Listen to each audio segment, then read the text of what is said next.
It's Monday, July 28, 2024. This is CVM News at Noon. I'm Nika Lewis.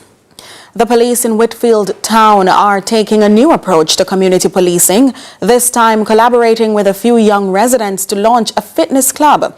Commanding officer of the St. Andrews South Police Division, Superintendent Damian Manderson, says the aim is to promote healthy living and safer communities. 2 motorcyclists perished in separate road incidents yesterday. The fatalities pushed the country's road deaths to 220 so far this year. Among the incidents is a crash in Trelawney at about 7:30 a.m. along the Cooper's Pen Main Road. It involved a white Isuzu Elf motor truck and an orange Stinger motorcycle with no registration plate affixed. Reports are that the Isuzu motor truck was traveling easterly along the Cooper's Pen Main Road toward Duncan's, and the Stinger motorcycle was traveling in the opposite direction toward Falmouth. Upon reaching the vicinity, it is alleged that the driver of the motor truck lost control of the vehicle after driving through an oil spill on the roadway. It then veered right and into the path of the motorcycle, which resulted in a collision. The motorcyclist was pronounced dead at hospital. The deceased was a male, 26 years old. The other incident occurred in neighboring St. Anne at about 7:45 p.m. along the Discovery Bay Main Road and involved a blue motorcycle and a blue Mercedes-Benz motor car. The vehicles were reportedly traveling in opposite direction along the Discovery Bay Main Road, and the Mercedes motor car traveling easterly towards Discovery Bay Town Centre and the Chopper motorcycle traveling westerly towards Trelawney. Upon reaching the vicinity, it is alleged that the driver of the Chopper motorcycle swerved to avoid a pothole in the middle of the left lane and collided with the Mercedes-Benz motor car. The driver of the motorcycle was pronounced dead upon arrival at hospital. Since Hurricane Beryl and the impact it left on utility companies, conversations surrounding the transition to solar energy have become more frequent. The National Housing Trust NHT is now promoting investment in solar energy for homeowners with their Smart Energy Loan. Speaking on Sunrise today, NHT Marketing Officer Sean Sibley's says it's a good investment. So the Smart Energy Loan is available to NHT contributors who are homeowners. So therefore, it's for persons who are looking to reduce some of the electricity which they purchase from JPS with solar power. So with this facility, persons will be able to purchase and install solar panels for power generation. They can use the funds to purchase batteries and water heaters as well. Nice. And additionally, I want to share as well, for persons who are living in certain communities that may be experiencing water lockouts frequently or little to no piped water at all, they can actually access this facility for rainwater harvesting systems. So they can use the funds to purchase water tanks, installation of gutters for rainwater collection, and also water pumps. Oh, wow. How much can you get for each? So one contributor can access up to a maximum of $1.5 million. Now, if there are 2 persons on the title, then both persons will be able to access $1.5 million, which accumulates to a maximum of $3 million. So that towards your smart energy solution. And of course, the NHE always has low interest rates. So it's a fixed rate at 5%, and it will be for 10 years. Oh, wow.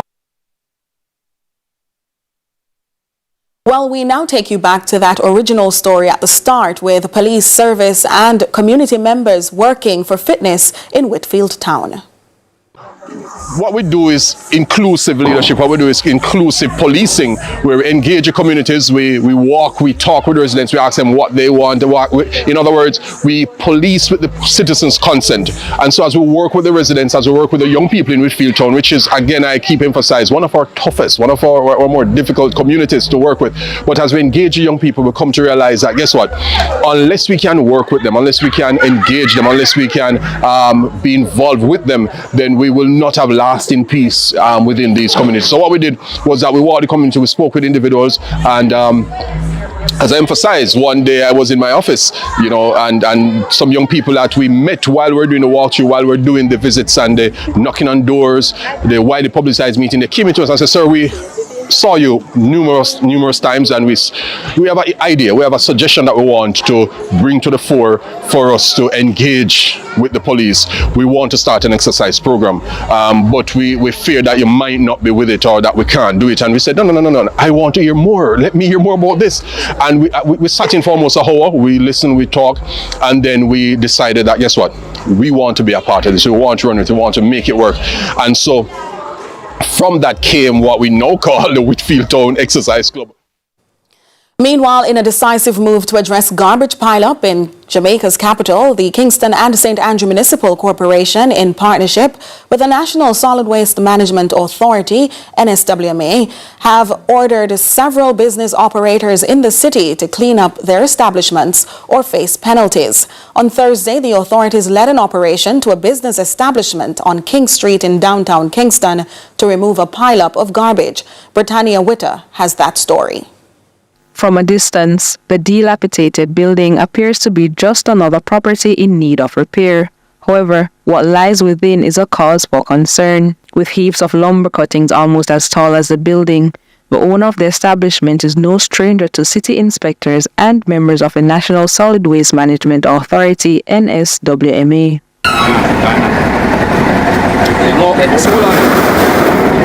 I didn't notice them this? Yeah.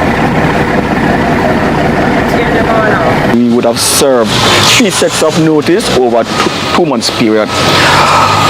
Not only have we served notice here, but we also came and met with the operator, explain the major public health hazard that this space is currently is.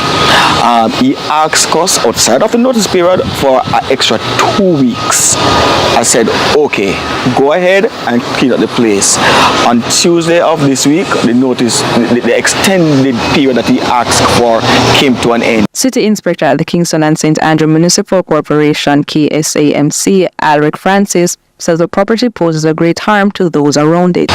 Residents have been calling us, business operators have been calling us, but outside of the call, for this particular premises, it is a total health hazard. It is a haven for rodents at this point in time. And if it should be a fire, God forbid, here we just go up in flame and spread in the community based on what exists here. We have been reaching out to residents and we have been asking persons to basically clean up their property. It cannot remain as it is. With a few days to clean up the premises, the business operator had this to say. But I already told her that we will start move within 3 days, but it now will finish in 3 days. I already told her that, the gentleman already this morning. The operation was done as a part of the KSAMC's Cleaner City initiative. Francis urges residents and business owners to cooperate with the agencies as they continue to make site visits across the corporate area. Britannia Witter, CVM News.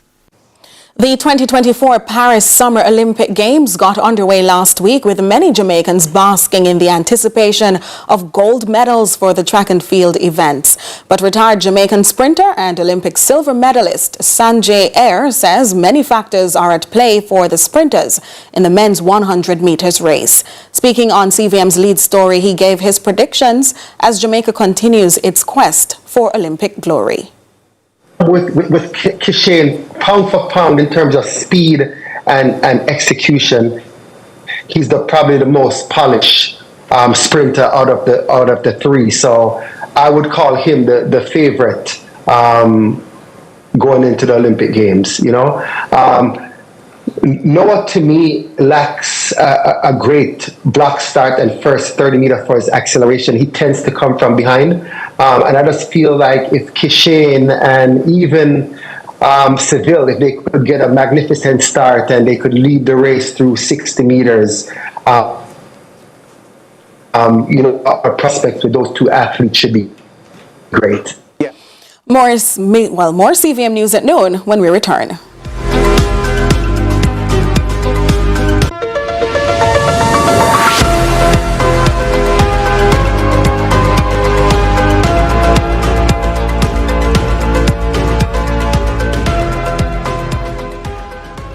Golden years that shine brighter, and nutrition plays a vital role in keeping our seniors healthy and happy.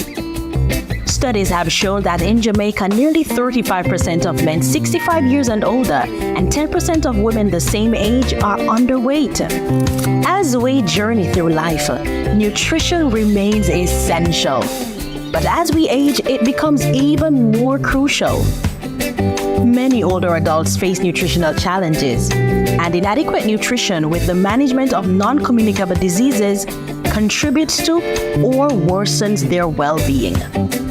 If older persons are losing weight rapidly or have loss of appetite or difficulty swallowing, please take them to a doctor or the nearest health center. Let's help our seniors stay happy and healthy with good nutrition. This is a message from the Ministry of Health and Wellness.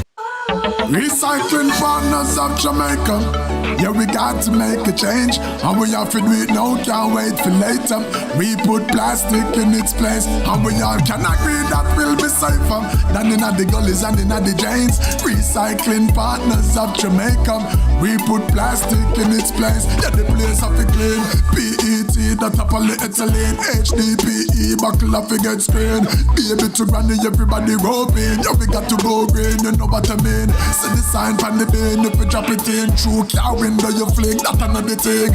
And we don't want no garbage in this game. No, we are the little bug, them are not the same. So listen up Jamaica, I'm saying it's time to make a change. Recycling Partners of Jamaica.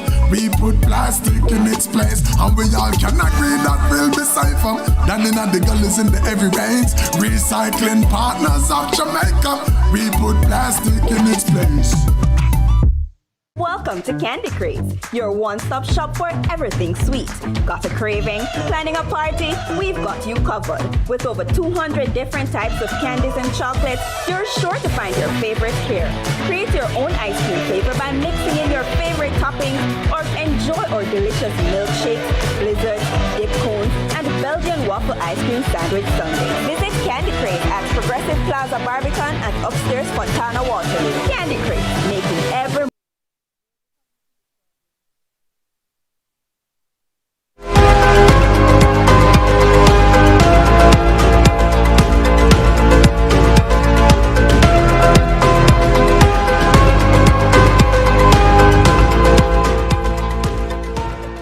Welcome back. Well, we now take you to regional and international news.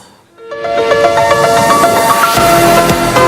begin with news in the region. Caribbean community leaders open their three-day summit in Grenada tomorrow, less than a month after Hurricane Beryl devastatingly demonstrated the continued impact of climate change on their countries. We hear from CBC News, Barbados. Grenada is hosting the summit that coincides with its 50th anniversary of political independence from Britain.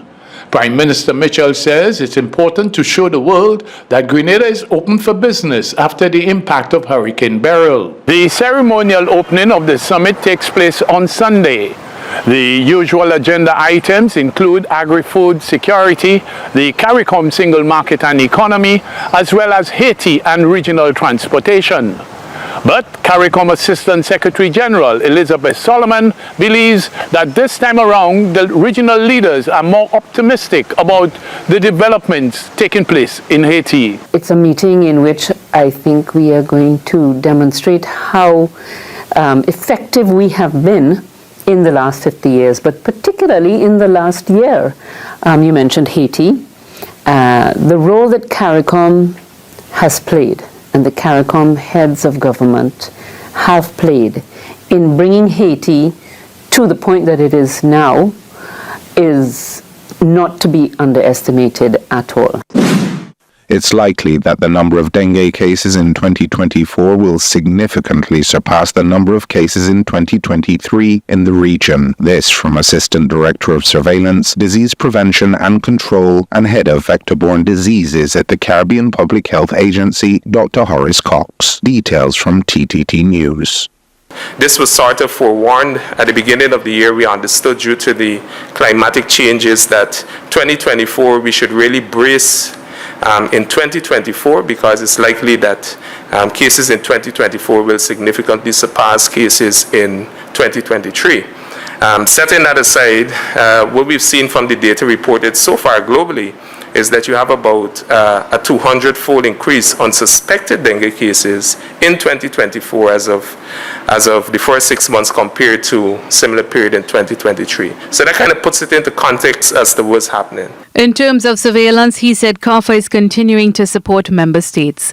We continue to support member states with this, monitoring the mosquito populations to ensure that we understand the risk of transmission of a disease and also of an outbreak being established, and to be able to get in those very early signals to be able to respond in a manner which is warranted.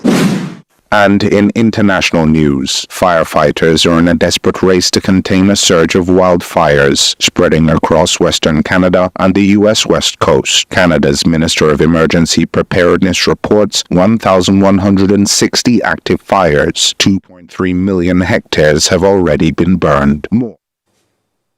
Well, that's where we end the news, but join us after the break for our midday review and preview of the Olympic Games hosted by Joel Crosskill.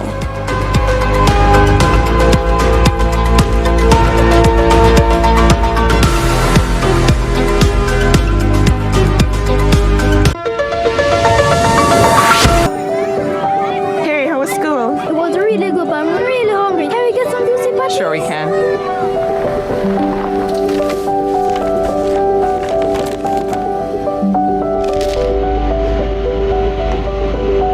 I never see a boil up patty like you.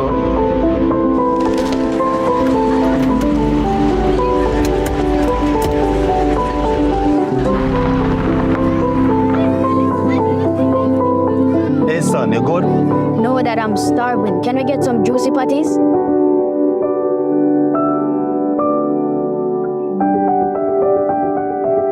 Celebrating over 40 years of everyday moments.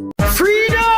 Emancipate 24 under the patronage of MP Natalie Garvey at Sligoville Stadium, July 31, Kiddies Village, Gospel Night, Kevin Downsville Road, Isabella Carey, Sales and more. August 1, Sports, Midday Concert, Celebrity Cook-Off, Senator Damon Crawford, MP Juliet Cuthbert, SSP Stephanie Lindsay, Reggae Showcase, Sizzla, Kalonji, Bugle, Elaine and more. Admission is free. Sponsors TPD, CDF, Airports Authority, CVM, NHF, Grace Kennedy, Burger King, New Era Fencing, Jamaica 62, Sephron, Guinness, Maggie, Jackden Enterprises, SDC and Connex.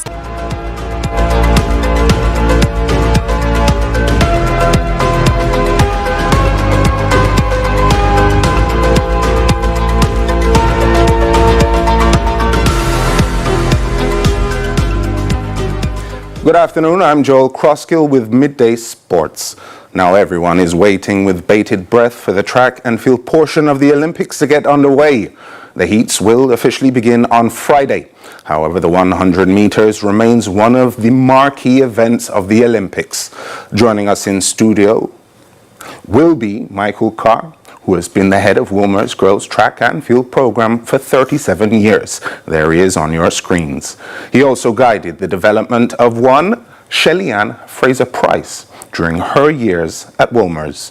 On Zoom, we'll be joined by Aileen Bailey, 4x100 meter relay gold medalist at the 2004 Athens Olympics. Welcome to both of you. Amazing to have you joining us this afternoon. Thank you so much for being here with us in studio, Mr. Carr. Thanks for having me. Aileen Bailey, thank you so much for joining us online. Thank you for having me. Wonderful. All right, so we don't have much time, and you know Olympics is often all about times. So here's what we'll be looking at first. Is Sha'Carri Richardson now the clear favorite for the 100 meters at this time? I would say yes. If you're going off form and what has happened so far for the season, she has done enough to bear the title as a favorite for the 100 meters. So I think she has a good chance of winning that 100. But do you feel as though the stage, the Olympics, what it takes to get to where you need to be right when it matters, do you think she has